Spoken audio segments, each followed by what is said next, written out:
مردانہ بانجھ پن بچہ چاہیے تو مرد کے ٹیسٹ پہلے ہوں گے۔ یہ ہے وہ جملہ جو بانجھ پن کے شکار میاں بیوی سے کہا جاتا ہے۔ وجہ واضح ہے، ایک ہی ٹیسٹ کرنا ہے، اگر وہ نارمل تو مرد کی چھٹی۔ سیمن یا تولیدی مادہ چیک کروانے سے پہلے کچھ باتوں کا خیال رکھنا چاہیے۔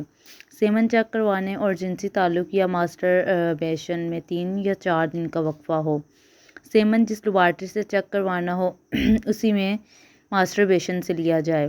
اگر پہلا ٹیسٹ ایب نارمل ہے تو نتیجہ اخذ کرنے کے لیے ایک بار اور سیمن کا ٹیسٹ کروانا لازم۔ سیمن ہے کیا؟ سیمن وہ مادہ ہے جو مرد جنسی تعلق کے نتیجے میں خارج کرتا ہے۔ ایک بار کے خروج میں اس کی مقدار ایک چائے کے چمچ کے برابر ہوتی ہے۔ زیادہ تر لوگوں کے خیال میں اگر سپرمز کی گڑبڑ ہو تو اس مادے میں بھی کمی بیشی ہونی چاہیے۔ یہ خیال غلط ہے۔ یہ مادہ بنیادی طور پر پروسٹیٹ گلینڈ اور کچھ اور غدودوں کی مدد سے بنتا ہے، چاہے اس میں سپرم ہو یا نہ ہو۔ ورلڈ ہیلتھ آرگنائزیشن نے بانجھ پن کے حوالے سے سیمن کے نارمل ہونے کی خصوصیات اس طرح سے ترتیب دی ہیں۔ سپرم کی تعداد 15 سے 20 ملین ملی لیٹر، سپرم کی تیزی سے آگے بڑھنے کی صلاحیت 40%، سپرم کی نارمل شکل 4%۔ یہ ہے وہ رپورٹ جسے پڑھ کر کوئی بھی دیکھ سکتا ہے کہ یہ نارمل ہے کہ نہیں۔ ایک بات یاد رکھیے، نارمل رپورٹ میں پیپ والے سیلز نہیں ہونے چاہیے۔ جب بھی سیمن کی رپورٹ میں کچھ گڑبڑ ہو اسے ایک خاص نام سے لیبل کیا جاتا ہے تاکہ سمجھنے اور علاج کرنے میں آسانی ہو۔ اولیگوسپرمیا، جب سپرم مقررہ تعداد سے کم ہو۔ ایزوسپرمیا، جب سپرم سرے سے غائب ہوں۔ ایسپرمیا، جب سیمن ہی موجود نہ ہو۔ بایوسپرمیا، جب سیمن کی مقدار کم ہو۔ ٹریٹوسپرمیا، جب سیمن کے مادے میں ایب نارمل شکل والے سپرم پائے جائیں۔ ایستھینوسپرمیا، جب سپرم کی حرکت کم ہو۔ نیکروسپرمیا، جب سیمن میں سارے سپرمز مادہ ہوں۔ لیکوسپرمیا، جب سیمن میں پیپ والے سیلز کافی مقدار میں پائے جائیں۔ کیا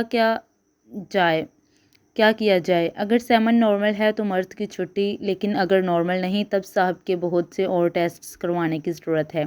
خون میں ہارمونز کی مقدار، کروموسومز، خصیوں کا الٹرا ساؤنڈ، خصیوں کی بائیوپسی۔ کس کو دکھایا جائے؟ مردانہ بانجھ پن کے علاج کسی ماہر ڈاکٹر سے کروائیں۔ بنیادی طور پر یہ علاج اس وجہ کا کیا جاتا ہے جو سب ٹیسٹس کے نتیجے میں سامنے آئی ہو، اس کو کہا جاتا ہے ٹریٹ دی کاز۔ لگے ہاتھوں ایزوسپرمیا یعنی سپرمز کی غیر موجودگی کے اسباب بھی سن لیجیے۔ ایزوسپرمیا 2 طرح کا ہوتا ہے، رکاوٹ بھرا اور رکاوٹ کے بنا۔ رکاوٹی ایزوسپرمیا میں جیسا کہ نام سے ظاہر ہے سپرمز بنتے تو ہیں لیکن کسی پیچیدگی کی وجہ سے سیمن تک نہیں پہنچ پاتے۔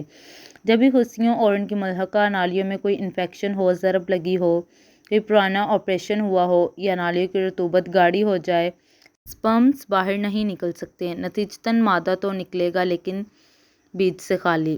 رکاوٹ کے بغیر ایزوسپرمیا کے اسباب کی ایک لمبی فہرست ہے، جس میں پیدائشی طور پر یہ خصیوں کی غیر موجودگی، ایب نارمل کروموسومز سے خصیوں کا چھوٹا رہ جانا، پیدائش کے وقت خصیوں کا پیٹ میں ہونا، خصیوں کی رسولی، ریڈیشن، ہارمون کی کمی بیشی، کن پیڑوں کی انفیکشن، کن پیڑوں کی، خصیوں کا زندہ یا نارمل سپرمز نہ بنا سکنا، خصیوں سے خون لے جانے والی نالیوں کا ایب نارمل پھیلاؤ، ذیابیطس اور گردے کی بیماریاں شامل ہیں۔ مردانہ بانجھ پن میں اگر علاج سے بھی سپرمز بہتر نہ ہوں اور حمل نہ ٹھہرے تب ایسے جوڑوں کو IVF یا ٹیسٹ ٹیوب بیبی کروانے کا کہا جاتا ہے۔ ٹیسٹ ٹیوب بیبی علاج کی بہت سی قباحتیں ہیں۔ ایک تو اس کی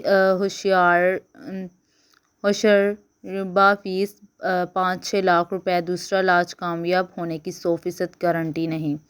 بہت اچھے سینٹرز میں بھی کامیابی کا تناسب 30-40% سے آگے نہیں بڑھتا، اور سب سے اہم بات یہ سمجھ لیجیے کہ کھمبیوں کی طرح آگے IVF سینٹرز نے قطعی طور پر یہ آپ کی محبت میں یہ جھنجھٹ نہیں پالا، یہ کاروبار ہے اور بدقسمتی سے بہت سے نااہل لوگ بھی اس کاروبار کو چلا رہے ہیں، یہ سوچے بغیر کہ بہت سے لوگوں کے ارمان اور جمع پونجی ان کی نااہلی کی بھینٹ چڑھ جاتی ہے۔